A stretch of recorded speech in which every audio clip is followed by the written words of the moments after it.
Hey guys, welcome back to Margot Watches Movies. My name is Jake Margot. Tonight we're reviewing the 2 episode premiere of the new show on Hulu called Chad Powers, starring Glenn Powell, Steve Zahn, Klein Crawford, and Perry Mattfeld. This is a show, and I'll give a brief synopsis here. Chad Powers, or Russ Holiday, is a former standout college QB who played for the Oregon Ducks.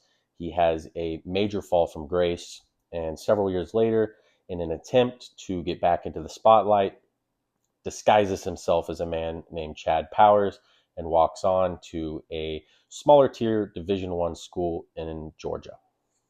Now, this is a show to me that feels very much like Hulu greenlit with the intention of stepping into the space that Apple created with Ted Lasso, very much wanting to be a competitor, to counterbalance, and fall into that genre that Ted Lasso created of wholesome, whimsical, yet crude sports comedies. And the comparisons to me feel inescapable in a way because there's so much modeled after it. And I'll be comparing it largely throughout the review. And I think there's a lot of ways this show does not even come close to succeeding in stepping into the shoes that Ted Lasso has left, at least until its 4th season comes out. I think the biggest issue is you seem to have a show centered around a man that is started at his absolute lowest. Now, the good news is there's really only up to go from here as far as character growth. But it feels a lot like if Ted Lasso had been centered around Jamie Tart in season 1. And yes, Jamie Tart eventually grows into a character that became a fan favorite, was highly loved, and had a lot of depth and nuance to him. But he did not start out that way. He started off as an egomaniacal douchebag. And Glenn Powell actually, I think, in this role eclipses that at the start. And what becomes an issue here is Jamie Tart was a side character centered around this tornado force of friendliness and warmth, sincerity and wholesomeness portrayed by Jason Sudeikis in his performance as Ted Lasso. And I don't think that there's a lot here in that nature that I think a show like this needs. There's nothing to really counterbalance such an unlikable character at the start. And it's really hard to attach yourself to the character journey that Glenn Powell's attempting to take here and root for the guy to succeed because he's so unlikable. I mean, the way that this show starts off and what really like sets off his career, besides a little Deshaun Jackson action, and when you watch the show, you'll understand that reference if you know ball, is just something so despicable. And yes, it's played as a visual gag, and it's actually a little funny, I think. But it's just really hard to be like, okay, here's a guy I want to see succeed. And I think they bottom him out lower than like Johnny Manziel got in real life, which is saying a lot.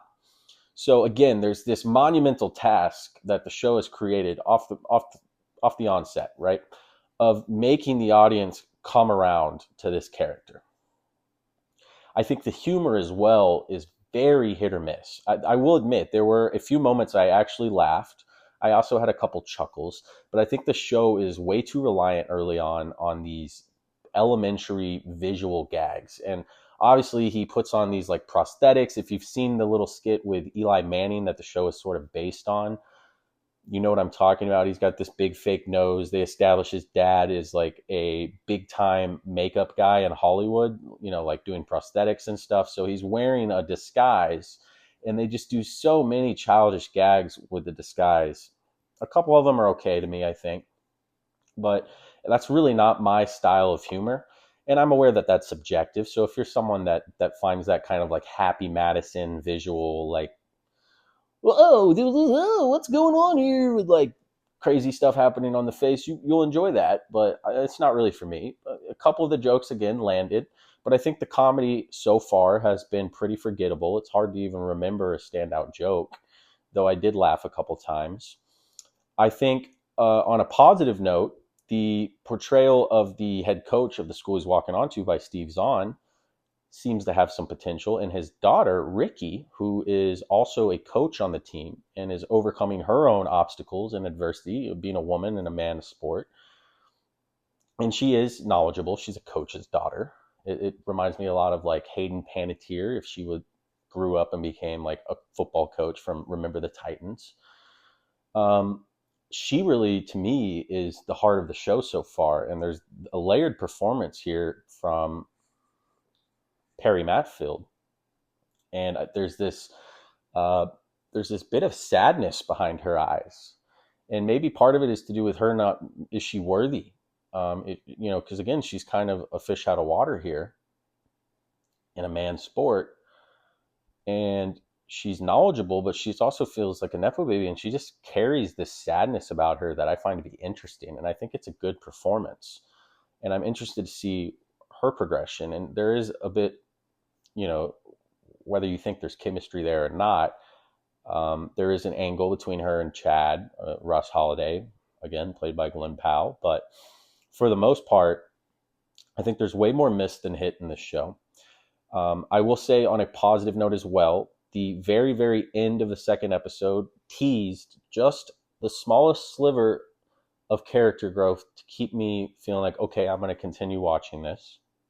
But overall, I'll just give you my score right now. I think that these first two episodes were probably a 5 out of 10. I don't think it's a very good show. I think there's some entertaining parts. I think it could get better. It could also go off the deep end too. We'll see. But like the biggest issue of this show, besides the unlikable main character and the lack of like wholesomeness to counterbalance that, is the concept itself. Especially like compare it to Ted Lasso, right? Yes, Ted Lasso is a fish out of water story where he is a American football coach coaching in the Premier League, soccer, with football, as Europeans call it, whatever. But he is Ted Lasso. There's no identity fraud. There's no hijinks of like trying to keep his prosthetics on that just are going to get old. This is a paper thin concept. How long are you going to be able to stretch out a 4-minute ESPN sketch with Eli Manning over a full-length season, let alone the entire length of a show? I don't understand how they're going to do that. I'm almost intrigued to see how long they can make it last, because it can't be more than a couple episodes longer. There's no way for this concept to survive and not absolutely ruin the show. So we'll see if the writers realize that and figure out a way to get around it or out of it and approach it where the coach is in the know, the daughter's in the know, something, because we can't keep this up. It's preposterous, and it's too much. Even in a show like this, it's just too much suspension of disbelief to overcome for me. So it's a very big elephant in the room. Really, it has the potential to absolutely crater this show, and it's already on flimsy legs. So,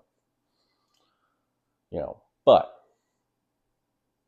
I don't know. What do you guys think? Have you watched the 2-episode premiere yet? Are you going to keep watching it? I'm going to keep reviewing it. So if you want to join along for the ride, you're more than welcome to. But not a promising start. I could see potential for this show to maybe find its legs, get away from the juvenile visual gags, and dig a little deeper, like Ted Lasso did. Find some more humor, embrace the side characters a little more. I do think there's a backup quarterback named Jerry who showed some real promise. He was another standout character to me. He was actually, a couple of my laughs came from him. But yeah, besides that, I mean, kudos to Glenn Powell. He's a showrunner. He's co-writing the scripts with Michael Waldron. I see the appeal of him taking on this. There's a lot of creative challenges and challenges itself that he's embracing here. He's maybe pushing himself as a creative, but the show itself is off to a rocky start. I do respect and think Glenn Powell is a rising star. It's interesting to see him go into TV, but again, I think with the creative liberties he's getting and basically being an executive producer, showrunner, co-writer, like I see why he went into television when he's such a rising star. But yeah, that's all tonight, guys. My name's Jake Margo. This is Margo Watches Movies. As always, thanks for tuning in, and we'll see you next time.